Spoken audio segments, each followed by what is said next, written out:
خطبے میں نبی اکرم صلی اللہ علیہ وسلم کا نام نامی اسم گرامی سننے پر درود شریف کیسے پڑھیں گے؟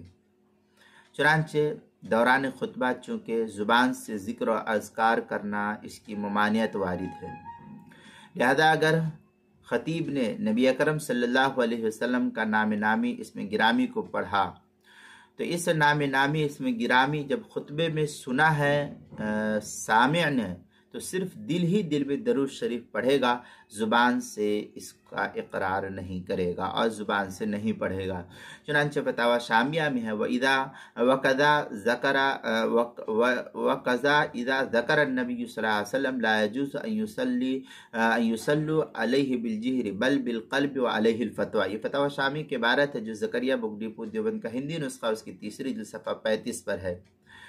بعض جگہ عام طور پر خطبے کے اندر یہ رواج ہے کہ خطیب کی آیت درود جو ہے جو 22 پارے میں سورہ احزاب کے اندر ہے، ان اللہ و ملائکتہ یصلون علی النبی یا ایھا الذین آمنوا صلوا علیہ وسلموا تسلیما، یہ جو آیت ہے تو اس کو پڑھتے وقت زور سے درود شریف پڑھتے ہیں۔ یہ طریقہ شرعاً خلاف سنت ہے۔ اس طریقے سے عوام الناس میں اگر درود شریف پڑھنے کا رواج ہو تو ان کو حکمت عملی سے خطیب روکنے کی کوشش کرے اور اس طریقے سے نہیں پڑھنا چاہیے۔